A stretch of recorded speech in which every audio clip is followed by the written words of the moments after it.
Allah tidak pernah mengingkari janjinya. Apa yang dijanjikan oleh Allah melalui para rasulnya kepada rasulnya dan melalui kepada rasulnya, oleh rasulnya kepada umat manusia, la yukhlif, tidak akan pernah diingkari. Kenapa? Karena Allah Subhanahu wa taala wafi, memenuhi janjinya dan tidak akan pernah mengingkarinya. Innallaha azizun,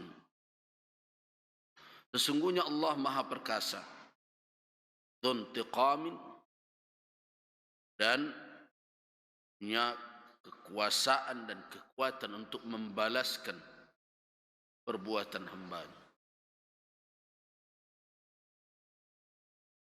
Jadi karena itu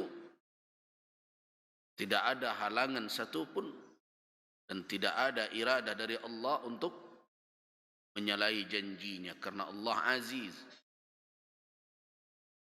Allah Maha Perkasa, apa yang dia janjikan pasti dia akan melakukan dan maha mampu untuk melaksanakannya. Dzuntiqam, Allah Subhanahu wa taala dengan keadilannya, dengan kebijaksanaannya, tentu memiliki kekuasaan dan kekuatan untuk membalasi perbuatan hambanya. Kana muhsinan, kalau baik hamba itu akan dibalasi dengan hasanat, dengan kebaikan yang berlipat ganda. Dan kalau dia berbuat kejahatan, maka akan mendapatkan imbalan yang setimpal. Kapan itu? Yaitu hari yang dijanjikan oleh Allah, yauma tubaddalul ardu ghairal ard, yaitu hari ketika bumi ini diganti dengan bumi yang lain. Was samawat, begitu pula langit. Wa barazu lillahil wahidil qahhar, dan mereka semuanya berhimpun menghadap kepada Allah yang Maha Esa lagi Maha Perkasa. Wa taral mujrimina yawma idzin muqarranina fil asfat, dan kamu akan melihat mereka yang durhaka, yang melakukan tindakan kriminal, pelanggaran ketentuan Allah Subhanahu wa taala, pada hari itu muqarranina, pada hari itu mereka diikat fil asfat, pada belenggu-belenggu yang kokoh. Sarabiluhum min qitaran, sarabiluhum min qatirani wa taghsha wujuhahumun nar, pakaian mereka adalah dari suatu zat yang lengket, keras, bagaikan pelangkin yang menyelimuti mereka. Wa taghsha wujuhahumun nar, dan muka mereka ditutupi oleh api.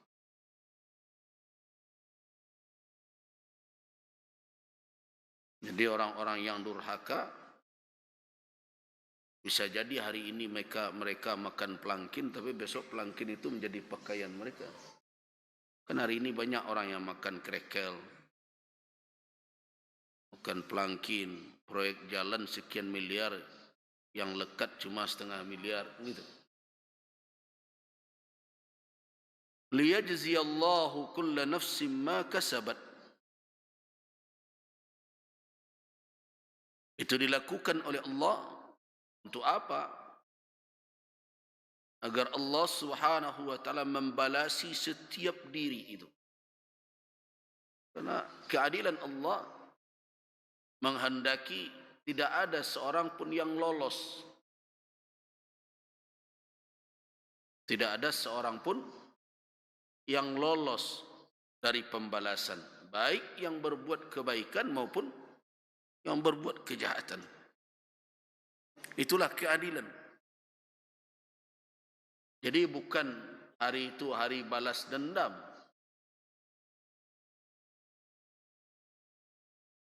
Hari itu hari tegaknya keadilan. Orang yang berbuat kebaikan akan mendapatkan jaza, balasan.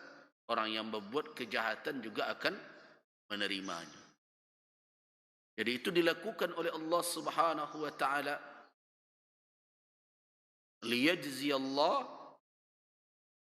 Dengan itu Allah membalasi kulla nafsin, setiap diri itu, maka sahabat apa saja yang ia lakukan dalam kehidupan sebelumnya. Innallaha sari'ul hisab, sesungguhnya Allah sangat cepat perhitungannya. Artinya sejumlah makhluk yang begitu banyak,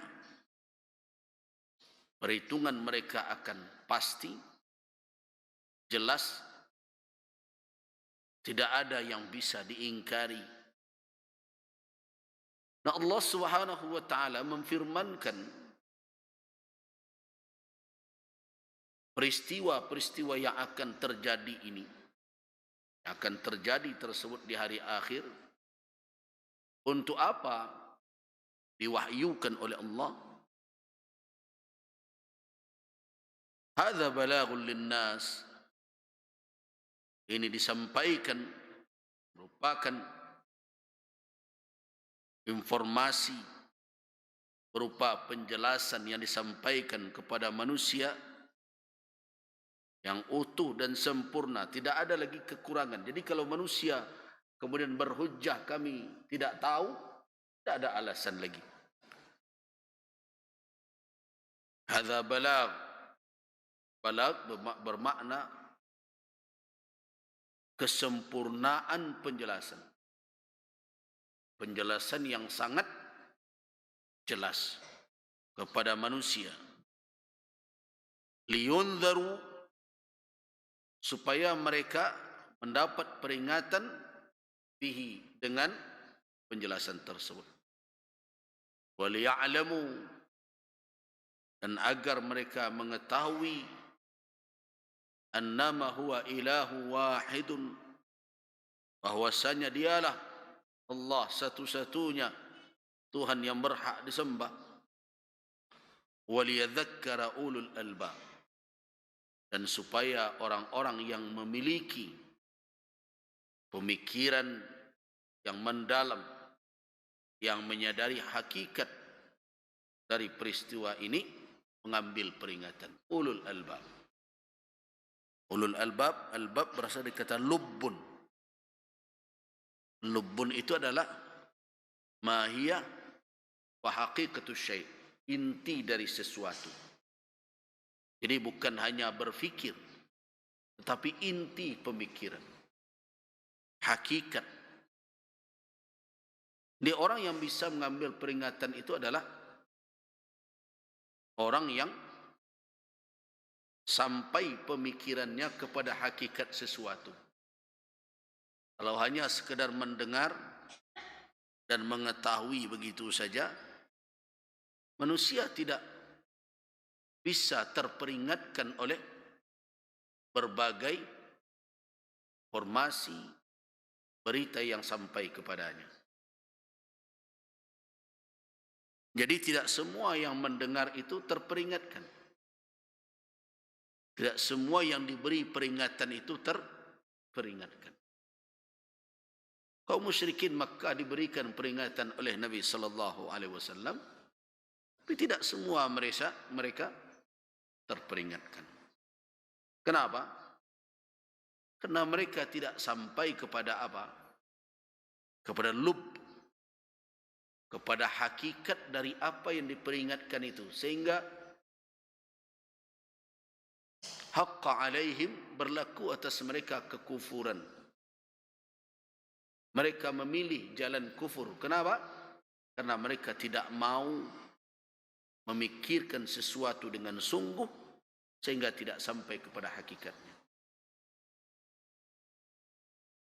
Jadi perkara hidayah tentang keimanan dan kekufuran, hidayah Allah, apakah seseorang akan beriman dan kufur?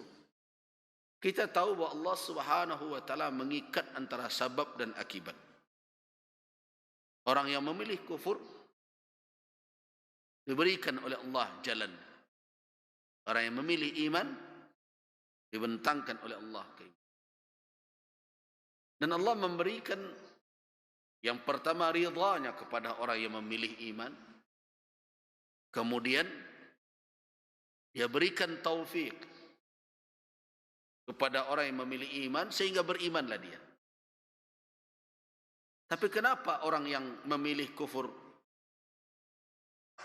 tidak dipaksa oleh Allah untuk beriman?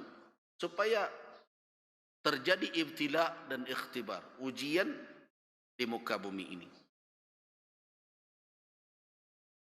Dan tentu Allah Subhanahu wa taala sebagaimana sunnahnya di alam semesta ini mengikat sabab dan akibat, karena orang itu juga yang memilih jalan kekufuran dan tidak mau sampai kepada hakikat dari penjelasan yang disampaikan oleh Allah melalui nabinya, melalui kitabnya.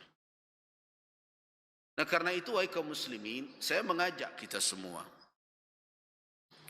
untuk benar-benar sungguh kalau kita menerima ilmu dan peringatan dari Al-Quran dan Sunnah. Sungguh. So, jalan kita sampai kepada terperingatkan itu adalah ketika kita mau merenungkan peringatan itu ke hakikatnya. Bukan sekadar masuk telinga suak, keluar telinga kita. Apalagi kalau masuk telinga suak, keluar balik telinga suak. Itu parah. Nah. Tetapi dia singgah menjadi apa? Menjadi tafakkur, menjadi perenungan dengan nalar kita yang diberikan oleh Allah. Kemudian kita masukkan dia ke dalam kantong ilmu di dalam diri kita untuk menjadi pemahaman. Mana kantongnya? Qalbu. Nah, ketika kita telah memahami hakikat itu, barulah orang itu disebut dengan ulul albab. Tapi jalan untuk sampai kepada ulul albab itu jelas adalah ilmu, tidak ada jalan lain.